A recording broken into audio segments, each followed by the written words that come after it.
Showbiz की दुनिया से आप सबको मेरा सलाम। मैं हूं मोइन इकबाल और मेरे साथ वकार मौजूद हैं।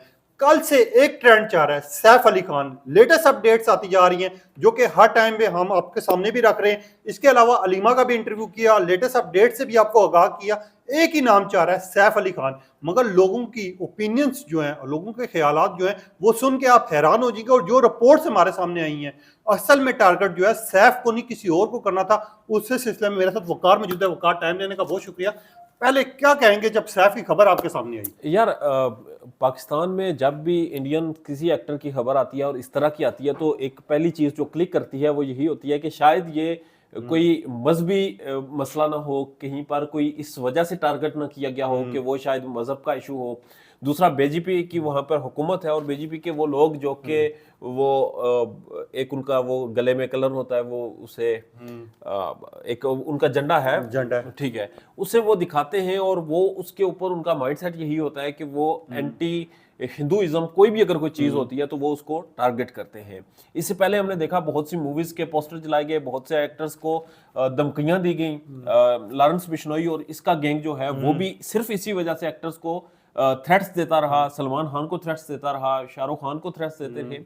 अब ये जो एक कलीड है, ये जितनी भी खान का एक ग्रुप है, बिल्कुल। इन्हें इन्हें थ्रेट्स हैं वहां पर। और थ्रेट्स सिर्फ इस वजह से हैं कि बीजेपी की गवर्नमेंट ओवरऑल अगर हम भारत में देखें तो उनकी बहुत ज्यादा एक्सेप्टेंस है, बहुत ज्यादा लोग उन्हें पसंद करते हैं। उनकी एक वो उतने ज्यादा एक्सट्रीमिस्ट मुस्लिम भी नहीं है, अगर ये कहें कि हम ये लोग हाँ, बिल्कुल। बहुत ज्यादा मजहबी हूं, मगर इनका जाहिर सी बात है मजहब तो कुछ और है, जिसकी वजह से ये इम्पैक्ट वहां पर पाया जाता है। अब ये जो लड़का जिसने इनके ऊपर हमला किया, सैफ अली खान के ऊपर, शाहरुख खान की टीम कहती है कि ये सीसीटीवी फुटेज में कैप्चर हुआ है कि ये शाहरुख खान के घर की भी नजर रख रहा था। बिल्कुल, ये सुबह से रिपोर्ट्स जा रही हैं और मैंने इसके ऊपर डिटेल, बल्कि आपने शायद पूछा भी है और आपसे मैं जानना भी चाहूंगा, आपकी भारत के किसी दोस्त के साथ बात हुई है इस मामले में? मेरी मेरी जिन जर्नलिस्ट से बात हुई है वो चूंकि शोबिस को उतना डीपली कवर नहीं करते और जनरली जो उनके पास इंफॉर्मेशन थी, उन्होंने ये बताया कि ये जो अभी एक शख्स गिरफ्तार हुआ है जिसके बारे में ये तासुर देने की कोशिश की जा रही है कि ये शायद सैफ अली खान के ऊपर हमला करने वाला है, वो शख्स नहीं है, इसके अलावा कोई शख्स है। और ये तो फुटेज में नजर आने वाले शख्स से मुशाबत भी इतनी ज्यादा इसकी शक्ल की नहीं है। अब देखना यह है कि वो शख्स कौन था। क्या वो जो लॉरेंस बिश्नोई और सिद्धू मूसेवाले को मारने वाला जो गैंग था, ये उस गैंग से ताल्लुक रखता है, इसके पीछे बीजेपी है या फिर कोई और गैंग है? ये वजह क्या थी? क्योंकि अभी जो पुलिस इनिशियली स्टेजेस पे हमें इंफॉर्मेशन दे रही है वो ये है कि ये कोई डकैत था, ये डाका मारने गया था। मगर सवाल ये पैदा होता है कि अगर ये डाका मारने के लिए गया था तो फिर ये शाहरुख खान के घर के बाहर क्या ढूंढ रहा था, इतने दिनों से वहां पर रह के क्यों कर अच्छा, रहा था? एक और सवाल भी मैंने आपसे पूछना है। क्या लग रहा है आपको? एक तो मेरा सबसे पहला ये सवाल है कि एक बंदा 2 घंटे तक घर में मौजूद हो, उसके बाद हाथापाई हो, उसके बाद पता चला जी यार वही हमारे घर में चोर घुसा है। आपको क्या लग रहा है कि इस सब माजरे में, ठीक है, कोई घर का मुलाजिम भी अटैच हो सकता है बंदे के हमने साथ? इसी तरह देखा कि पाकिस्तान में जब कराची में एक एक्टर पर हमला हुआ तो बाद में पता ये चला कि हमलावर खुद ही उनके घर के मुलाजिम का कोई प्लॉटेड हाँ। बंदा था, उन्होंने ही उसे घर में घुसाया था और सारी चीजें हुई थी। तो इससे ये तो एक शोभा जाता है कि घर के मुलाजिम कहीं ना कहीं कंप्रोमाइज्ड हों। मगर जिस वक्त ये हमला हुआ उस वक्त वहां पर कोई मुलाजिम नहीं था, वहां पर वो खुद थे, उनके बेटे थे। अब जहां तक ये बीजेपी वाला ताल्लुक आता है, हिंदुत्वाइज्म का आता है, वहां पर ये भी चीज रेलिवेंट होती है कि शायद उनके बेटों के जो नाम तैमूर और इब्राहिम है जिसकी वजह से उन्हें टारगेट किया गया हो। बहुत सी चीजें हैं, इन्वेस्टिगेशन अच्छा, जो ये है वो रिपोर्ट्स अभी भी तक आ क्लियर रही नहीं हैं है। वकार के उसका असल में टारगेट ना उनका बेटा था। अगर आवाज वो मुलाजमा ना लगाती, ठीक है, केयर टेकर। केयर टेकर ना आवाज लगाती या वो आवाज से चीख ना मारती, तो हो सकता था उनके बेटे के रूम की तरफ, क्योंकि वो जा रहा था, तो हो सकता है वो उसके ये जो बेटे को। लड़ाई हुई, जो हथापाई हुई, ये उस रूम के बाहर हुई। अब पुलिस ये तासुर देने की कोशिश कर रही है कि वो डकैती के लिए अंदर घुस रहा था, जबकि दूसरी तरफ तस्वीर का दूसरा रुख यही है कि वो सैफ अली खान के बेटे को नुकसान पहुंचाने की कोशिश कर रहा था। अब बात यह है कि घर में बंदे मौजूद हैं, वो इतनी एक लग्जरी, वो एक उस बिल्डिंग के अंदर घुसा है, वो फ्लैट तक पहुंचा है और फ्लैट से पहुंचने के बाद भाग भी गया है। तो इसमें चीजें इतनी सादा नहीं है जितनी दिखाई जा रही हैं। और पाकिस्तान हो या फिर इंडिया हो, एक्टर्स जितने भी होते हैं, ये ये इनकी सरहदें नहीं होती, इनके मजहब के साथ भी कोई एफिलिएशन बहुत ज्यादा नहीं होती, ये अपने फन के माहिर होते हैं और ये सरहदों से बियॉन्ड है। आपने देखा होगा कि मूवीज पाकिस्तानी बनी, चल मेरा पुत और इस तरह की एक दो और, जो कि पाकिस्तानी और इंडियन स्पेशली पंजाबी जो एक्टर्स हैं इनकी कोलैबोरेशन से बनी और ये पाकिस्तान के बाहर शूट हुई। तो एक्टर्स की आपस में एक बड़ा अच्छा वो इनके दरमियान ये एक तो मशहूर एक कहावत है कि इनकी सरहदें नहीं होती। अब जब इनकी सरहदें नहीं होती तो फिर इनके ऊपर टारगेट ज्यादा किया जाता है। इनके साथ वो जो एक्सट्रीम लोग हैं वो चाहे पाकिस्तान में हूँ या फिर भारत में हूँ, उनमें नफरत भी ज्यादा होती है और ये रिलेट हो रही है। और इस फैक्टर को अगर आप आंखें बंद करेंगे कि ये बीजेपी का बंदा नहीं था, ये कोई और था, तो ये मैं समझता हूँ कि ये इन्वेस्टिगेशन के साथ ज्यादती होगी। मगर यहाँ पर मैं आपसे एक और चीज भी जानना चाहूंगा। सिद्धू मूसेवाला बंदा हमने देखा, बहुत बड़ा नाम था, पहचान थी, वो चला गया। उसके बाद सलमान खान के ऊपर धमकियां दी गई, कत्लाना हमले करवाए गए और आज तक वो बंदे से इतना पकड़े नहीं गए।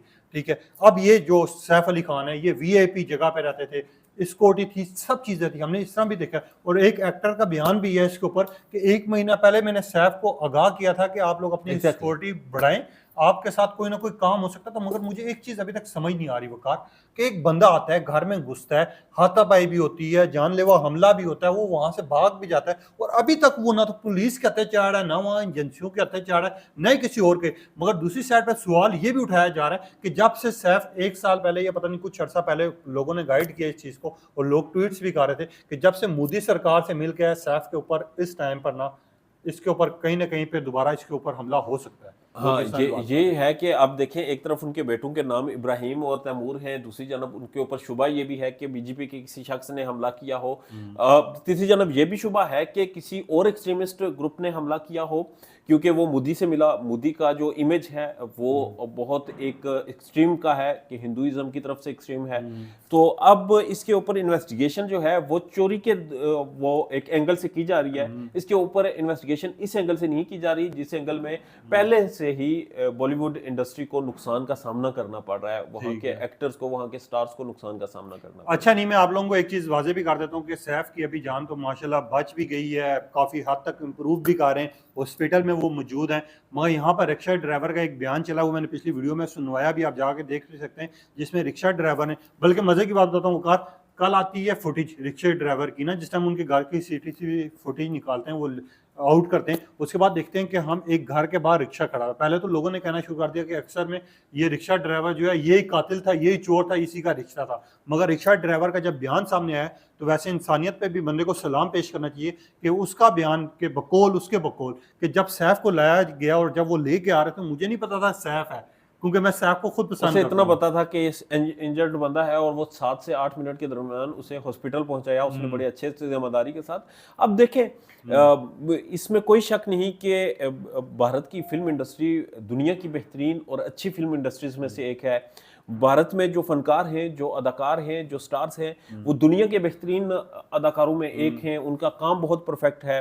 मगर जहाँ पर बहुत अच्छी चीज़ें होती हैं वहाँ पर कुछ बुरी चीज़ें भी होती हैं, और वहाँ पर भारत में जहाँ पर इतनी ज़्यादा पॉजिटिव चीज़ें हैं फिल्म इंडस्ट्री में, ड्रामा इंडस्ट्री में, शोबिज़ में स्पेशली, वहाँ पर नेगेटिव ये है कि वहाँ पर एक्सट्रीमिज्म बहुत ज़्यादा है और इस एक्सट्रीमिज्म का सबसे ज़्यादा जो सामना करना पड़ता है वो वहाँ के अदाकारों को ही करना पड़ता है। अच्छा, आज एक और चीज़ चाह रही है, डिस्कस हो रही है, बल्कि मैं आपसे रिकॉर्डिंग से पहले डिस्कस भी कर रहा था कि अब लोग कह रहे हैं कि शाहरुख खान अपने आप को संभाल के रखो, शाहरुख खान अपने आप को सेफ जगह रखो, शाहरुख खान अपनी सिक्योरिटी बढ़ाओ, इस तरह की डिमांड्स भी आ रही हैं। क्या इन्फॉर्मेशन आपके पास, कोई इस तरह की मालूमात है? देखिए, भारत में ये जो एक्सट्रीमिस्ट ग्रुप है जिनमें से एक का ये लारेंस बिश्नोई ग्रुप भी है, ये सारे लोग सिर्फ पावरफुल और जो बहुत ज़्यादा वेल नाउन एक्टर्स होते हैं सिर्फ उनके साथ फड्डा डालते हैं, उन्हीं पर हमला करवाते हैं, उन्हीं को मारते हैं और उनको मारकर फेम हासिल करते हैं और फिर अपने धंधे चलाते हैं। तो इसका एक एंगल ये भी है कि ये जो ग्रुप है, ये जो लोग हैं, ये किसी न किसी तौर पर जाहिर सी बात है सैफ अली खान के बाद किसी और स्टार के ऊपर भी हमला कर सकते हैं। तो सबको अपनी मैक्सिमम सिक्योरिटी करनी चाहिए और मुझे लगता है कि स्टेट को, भारत की स्टेट को, मोदी सरकार को इन्हें फुल प्रूफ सिक्योरिटी देनी चाहिए, क्योंकि ये भारत का चेहरा है पूरी दुनिया के सामने। हमने देखा है कि यार इनकी जितनी मूवीज होती हैं, सैफ अली खान हो, सलमान खान हो, शाहरुख खान हो, इवन के पाकिस्तान में बहुत ज़्यादा लोग देखते हैं, पसंद करते हैं, मगर जब किसी ऐसी पर्सनैलिटी के ऊपर आपके ऊपर हमला होता है, ऐसी पर्सनैलिटी को मारा जाता है, या ऐसी पर्सनैलिटी के घर में कुछ भी होता है, कोई छोटा सा वाक़या भी होता है, तो सब मुल्कों में आपके मुल्क की क्या इमेज जाता होगा यार? मैं इसीलिए कह रहा हूँ कि स्टेट को, मोदी सरकार को इन्हें फुल प्रूफ सिक्योरिटी देनी चाहिए। ये फेस है भारत का। ये इस वक्त अगर भारत से बॉलीवुड को निकाल दिया जाए, दुनिया में कोई फेस उस तरह से नहीं रह जाएगा। क्योंकि जो अब देखें आपने, वो पंजाबी एक सिंगर थे जो कि गुज़श्ता दिनों कनाडा गए और वहाँ पर जो उन्होंने गाना गाया, उसके बाद मोदी ने उन्हें बुलाया, मुलाकात की, उन्हें अप्रिशिएट किया। तो भारत का तो नाम शोबिस में जितना दुनिया में गूंजता है, शायद ही किसी और चीज़ में गूंजता हो। तो ये उनके पास एसेट्स हैं, ये इन्हें संभाल के रखने चाहिए। और भारत में अगर एक्टर्स की ज़िंदगी इतने खतरे में है, तो ये एक अलार्मिंग चीज़ है वहाँ के लोगों के लिए, वहाँ की इंडस्ट्री के लिए। अच्छा, रिपोर्ट्स के हिसाब से मैं आप लोगों को लास्ट में ये भी बता देता हूँ, करीना की टीम की तरफ से एक मैसेज जारी हुआ। पहले हमने देखा मैसेज जारी हुआ कि अवाम जो है तहम्मुल में रहे, दुआ कीजिएगा। अब उनका बहुत शुक्रिया का मैसेज भी जारी हुआ, जिसमें उन्होंने कहा कि अवाम ने साथ दिया, हम लोग दिल से शुक्रिया अदा करते हैं। और इन्होंने कहा कि आने वाली दिनों में वो मजीद अपडेट्स भी आप लोगों तक रखेंगे और बताएंगी कि आखिरकार क्या ऐसी कहानी थी, किस वजह से। क्योंकि चोर ने एक तरफ ये कहानी भी आ रही है कि जब उनके घर में हाथापाई हो रही थी, जब उनकी मुलाजमीन के साथ वो बहस कर रहा था और मुलाजमीन उसके पास थे और वो बच्चे के रूम के पास था, तो 1 करोड़ रुपए की भी डिमांड की थी। ये BBC न्यूज़ की कोई स्टोरी लगी हुई है, या आप जाके चेक भी कर सकते हैं। ये डिमांड भी रखी थी। असल में क्या कहानी हुई, क्या माजरा हुआ, ये तो अब वो जिसने हमला किया है, जब वो पकड़ा जाएगा, हिरासत में आएगा, वो बताएगा किस गैंग के साथ ताल्लुक है। अभी तो 100 सवाल उठ रहे हैं, हर 2 मिनट के बाद कोई ना कोई अपडेट आ रही है। मजीद इन्फॉर्मेशन लेके आऊंगा और वकार को फिर एक दफा आपकी खिदमत में हाजिर करेंगे। तब तक के लिए इजाजत दीजिए। अल्लाह हाफिज़।